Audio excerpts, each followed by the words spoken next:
Hi there. Normally in about 15 minutes from now I would start playing a game and streaming it.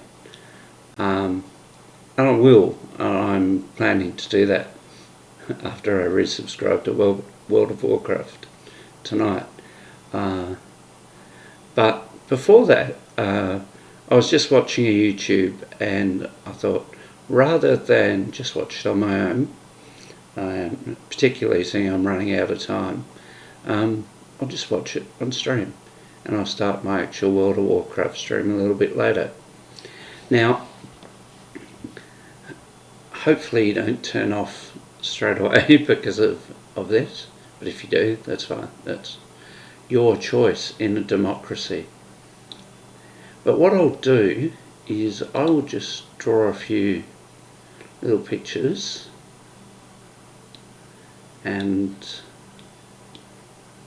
just describe things the way that I currently see them in Australian politics. You have two major parties. Get it right, you fool. That used to try very hard to be there in the middle. For most of my life, these parties have fought for this space because they have wanted this space and that space, or they've wanted this space and that space, so that they had the majority in our two-party system. These in Australia have always been called, well, while I've been around, been called the Liberals, the Liberal Party, and these have been called the Labor Party. At times, they have been extremely similar, very bipartisan, and generally that's been a good thing for us. And they, as I said, they compared for this and that. So Labor would have wanted that, Liberals would have wanted that. That's fine. But we're now in this really odd situation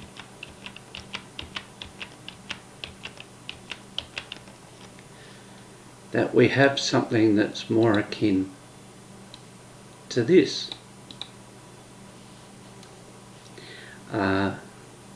We still have Labor.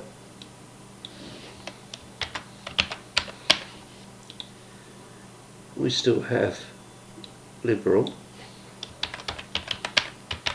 And by Liberal, the Liberals are normally considered to be the Conservative Party, and Labor have generally been seen as a progressive party. But on top of that, we have these people who we generally now call the Teals, who are unhappy with this, but generally believe in the right side of politics. That doesn't make them more conservative, that just makes them different to this. We also have this, hold on, get that right. We also have this, generally considered to be like this, that, guess what they're called?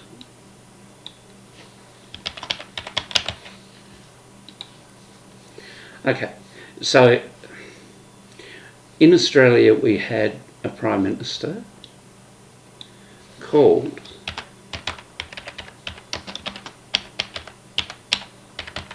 Malcolm Turnbull. It doesn't matter that I wrote it as green, that's not meant to mean anything. Malcolm Turnbull used to live right here, which was awesome. I was a huge fan of Malcolm Turnbull as being our Prime Minister.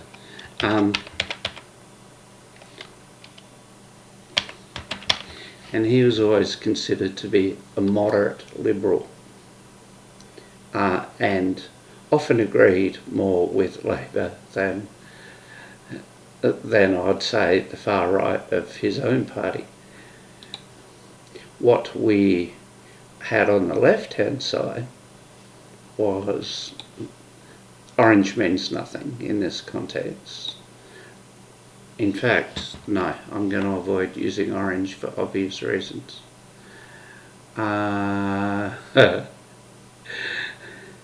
Let's go like this. And we'll put someone else there. Now that person that I'll put there is a guy called Kevin Rudd, who is currently Australia's ambassador to the US. Now, these two had more in common than they seem to have with their own parties. Okay, so you've got Turnbull there, you've got Rudd there, you've got Labor here at the moment. Currently, we have a Labor government. We have a guy called Albanese, who is our Prime Minister. We have an opposition leader over here whose name is Peter Dutton. How about I change that to Peter Dutton? So that's what we currently have. Okay, now that I've explained all of that we have a Labor and a Liberal, we have Teals who are independents. So if in the next Australian election they don't have the majority and they don't have the majority, one of these parties will have to be negotiating with the Greens, with the Teals, and any other independents. Let's put some other independents. In fact, let's just put some independents like that. Not blue. Let's put some independents like that. I'll type it in case my accent makes no sense. Looks like that. Independence. Poorly written, but you get the idea. Independence like that. So there's all these other parties to negotiate with to form government. They can't, they may not, and probably won't, off their own back, form government. They probably won't form government. People are predicting that they will have to form government with these and with some of these at this stage. So this is all probably going to happen with an election in May 2025. Alright, so that just gives you a summary of this. So now that I've given you this to look at in context, what I'll do is I'll play this and watch it. What is your view about what Donald Trump is doing? I'll play this. Oh good, I got rid of the adverts. I'll play this and I may stop it and react to it. I may just play it right through. I'm not sure yet. We'll see how we go. But this guy is this guy, Malcolm Turnbull, ex-Prime Minister of Australia and one of the most intelligent Prime Ministers we've had since a guy called Paul Keating, who was over on this side, and Bob Hawke, possibly. Yeah, they really are considered sort of almost together, Paul Keating, Bob Hawke. At this time when everybody was competing for the middle, they did a marvellous job of it. But anyway, let's just have a listen to this. If you don't want to watch, that's fine. If you're curious about an Australian perspective of what's going on in the world at the moment, great. Watch along. I'm doing this for myself, and I'll play World of Warcraft later. View about what Donald Trump is doing right now? Well, he's running Vladimir Putin's lines. I mean, if you look at the interview, a long interview that Vladimir Putin did with Tucker Carlson, Putin made all these points, that Zelensky's a dictator, it's not a democracy, that Ukraine started the war. These are all Putin's points. So we have the shocking, appalling, but I regret to say somewhat predictable and predicted situation where the President of the United States is siding with a Russian dictator, a murderous dictator who has invaded a sovereign democracy, Ukraine, and siding with the invader, not Ukraine. So it's mind-blowing, but that's the world we live in. I mean, Trump is not an aberration. I mean, when he got elected the first time, a lot of people felt it was a fluke. The Republican Party many of them, perhaps most of them, were very ambivalent about him. This time he's in total command of the Republican Party, and he won that election. He won it in the Electoral College and on the numbers. So, and his vice president is singing off the same song sheet. So this is the new world, the new world of disorder. So this new world of disorder, as you've just described it, we've had a set of rules since World War II, which we've adhered to. Are they now broken? Well, Trump is in the business of breaking them, yeah, for sure. I mean, he does not believe in the international rules-based order. Trump believes that might is right. So he has the same view of geopolitics as Vladimir Putin does, or indeed, arguably, you could say Xi Jinping does, although the Chinese would say that they do believe in a rules-based order. But let's face it, he's a classic strongman who is saying, I'm big, I'm stronger than you, therefore I can do what I want. I mean, look at the way he's sought to bully Denmark or Canada or other countries. And so the big question is, what does Australia do about it? Well, I mean, obviously, firstly, we should say, our leaders should say, regarding his recent statements, that they're wrong and that he should stand up for Ukraine. But Trump would say, well, what are you going to do about it, Australia? I don't see any Australian troops on the battlefield in Ukraine. I mean, the Australian government isn't even prepared to have its embassy based in Kyiv, so we're hardly, we don't have a lot of bragging rights or influence there. But then the question, sorry, you go ahead. Yeah. No, I just want to know, what do you think they should say? Because the leaders have been asked today, and they have stood up for Zelensky. They should do that. Yeah, they should do that. Have they gone far enough?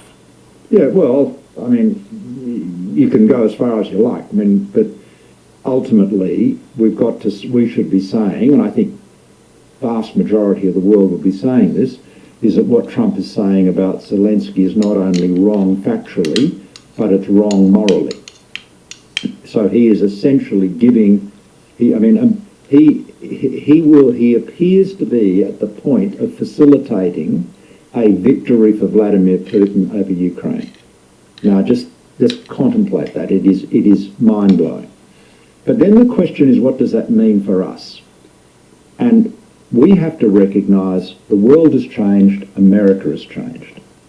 And we cannot assume that we can rely on America in the way we have in the past. Unfortunately, the AUKUS submarine deal that Morrison did and Albanese has continued with, sacrificed Australian sovereignty, made us more reliant on the United States than ever before, and the timing was exquisitely bad, because we are now more reliant on America than ever at a time when America is less reliable than ever. And that's not just a bug, that's a feature. I mean, Trump is saying to allies, you can't rely on us. You've got to do more for yourselves. You've got to stand up for yourself. So we've got to ask ourselves, are our current arrangements working? And I would say they are not fit for purpose any longer. And we have to spend more money on our own defence, but on capabilities and systems that we control.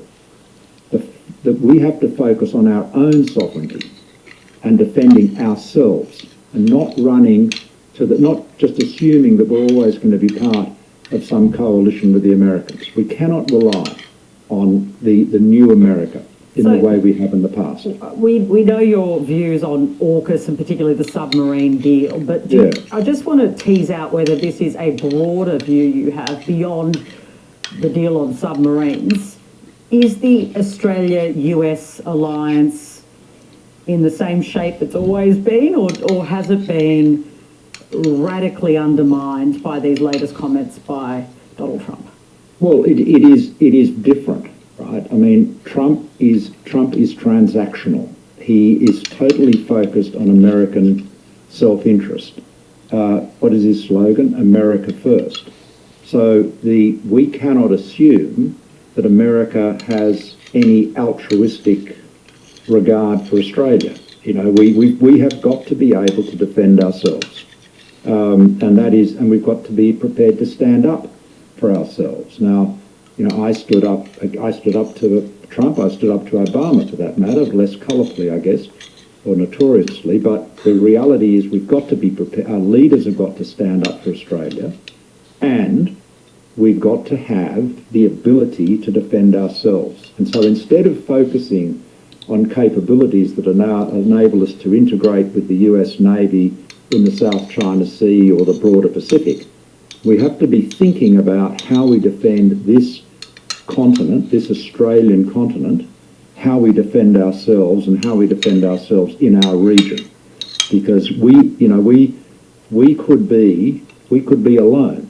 You know, we cannot assume that the America that we're dealing with today, particularly as it evolves over the years to come, is going to be prepared to do much, if anything, to defend us. What does that actually mean? We could be alone. So could we be in the same position as, say, Syria was?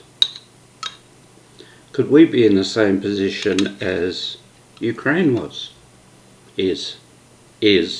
Sorry, I apologise, is.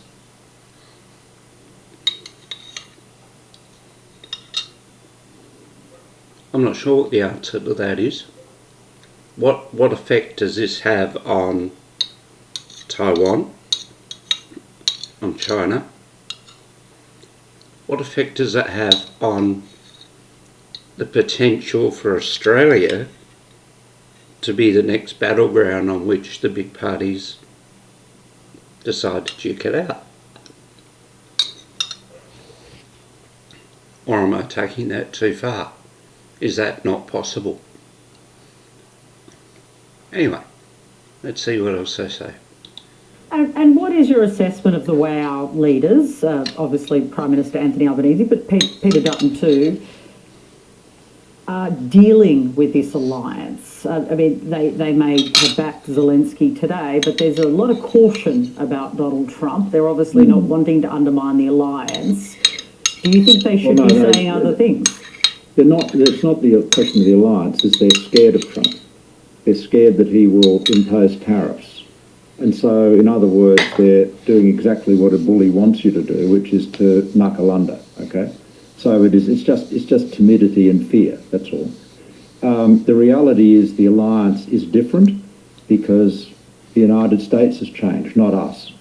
So, you know, we have got to be able to appeal to American self-interest, but at the end of the day, we have to be able to defend ourselves. Now, one of the problems we have is that you have bipartisan support for AUKUS, particularly AUKUS Pillar 1 with submarines.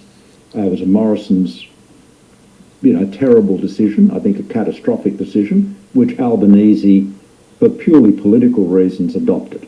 And so the difficulty is our political system is failing. So if there is a hung parliament, then I hope that the crossbench will ensure that AUKUS is looked at objectively and these arrangements are looked at objectively and held up to the light of real public accountability, and we can have a proper debate about what we need to do to defend Australia. Because at the moment, you've essentially got you've got, I mean, bipartisanship is fine, you know, people always say, oh, isn't it a pity there isn't more bipartisanship.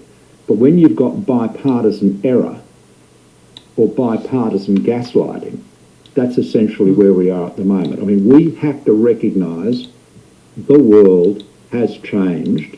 America has changed. Trump is not an aberration.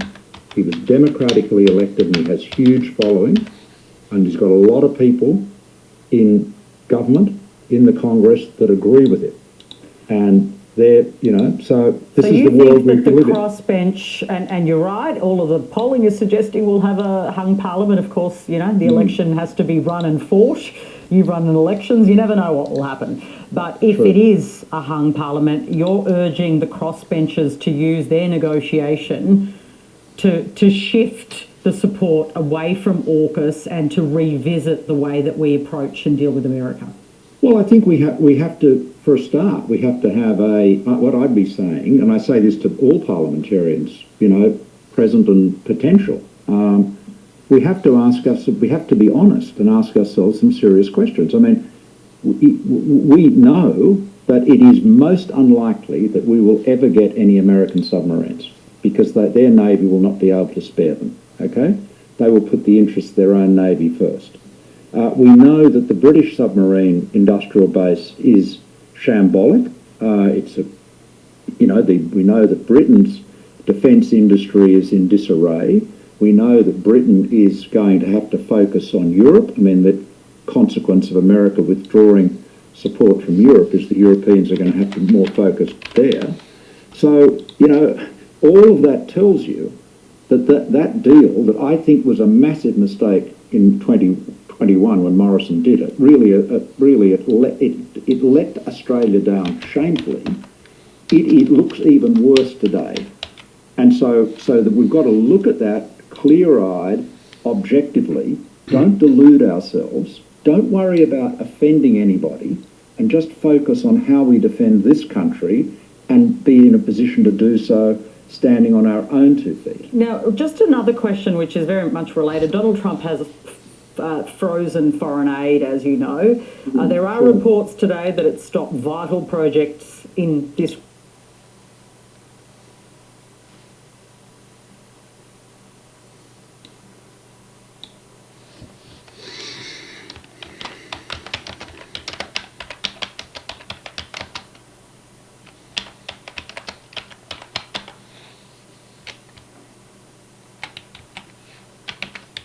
That seems to be the point that he's focusing on. Stand on your own 2 feet. Which is the message that we're getting from America as well. America is saying America first. He is saying Australia has to be more Australia first. Isn't that the same message? So how does us adopting the same message conflict with us saying the person giving that message is wrong or is incorrect? So he's kind of saying we need to follow the same message, but he's unhappy with the person that's delivering the message. I don't know, I'm not explaining that well, I'm just still thinking about it myself. Let's carry on. Has frozen foreign aid, as you know. There are reports today that it stopped vital projects in this region that we're focused on, the South Pacific. Some people say it's risking lives and hurting US efforts to really woo the region, which they had been previously working on. Where does that leave us in this region, especially when it comes to China? Do you see the US as abandoning the region? Well, I mean, it's probably too early to say whether they're abandoning it, but I mean, US aid, which is America's foreign aid program, has been frozen, as you said, and it appears that they're firing most of the people in that agency. That will do that. Obviously, people will suffer. People will die. People, you know, hospitals won't be maintained. Health programs won't be supported. It will have terrible consequences in the countries that were receiving that aid. But at a strategic level, it will do America enormous damage in terms of its prestige and influence, and other countries will have to take up the slack in the Pacific. We will have to do some of that, but China will absolutely take advantage of that. And when Trump was first president, I think Xi Jinping made a mistake in trying to sort of emulate Trump in belligerence and aggression, and you had all that wolf warrior diplomacy, the economic coercion. We suffered from that, as did other countries. This time they will, and that didn't work for them, but this time they will be more steady. They will seek to be, if you like, the antithesis, the opposite of Trump, and they will take advantage of this. So Trump is not only in the process of giving Putin the win in Ukraine, but simply by his conduct, he will enable China to expand its influence. Now, I'm not suggesting Australia is going to abandon ANZUS and become a treaty ally of China, but there are a lot of countries that are in the middle, like most of ASEAN, for example, that have been trying to balance between the US and China. And if they feel the US is walking away from them, they will say, oh, well, we'll move closer to China. And I'm sure that will happen.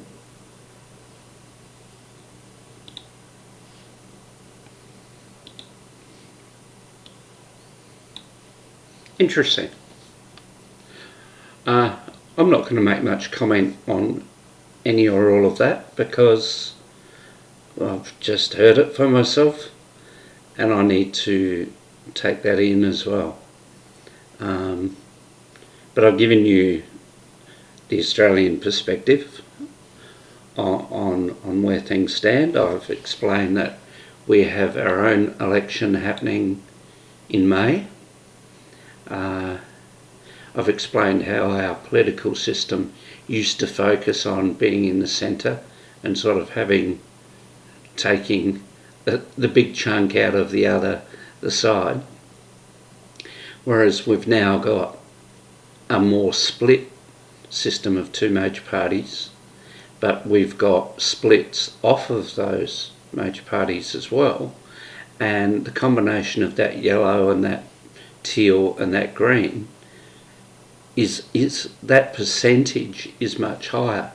In the past it used to be almost just 50-50 and no one else, but it's now, I think it's something like 35, 30, or it might be 40, 20, but these people have a lot more influence, and it may be that these people need to collaborate with either this group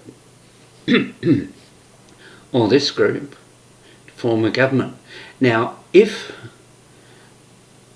either this group who are currently in government or this group have to keep negotiating with other people, of course there's good to that, because they're not just seeing things with a singular perspective.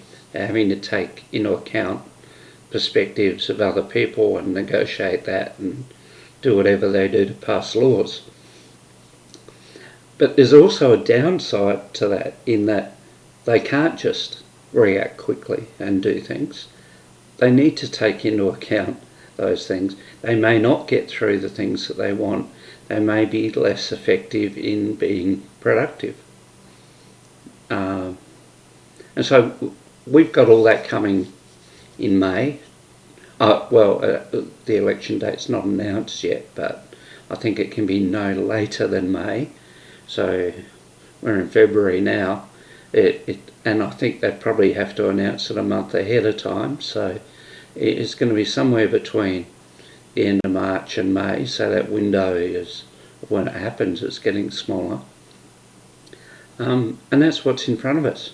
But no, that was Malcolm Turnbull, who was a member of the Liberal Party, who sat very much in the moderate space, and somebody that I really looked up to as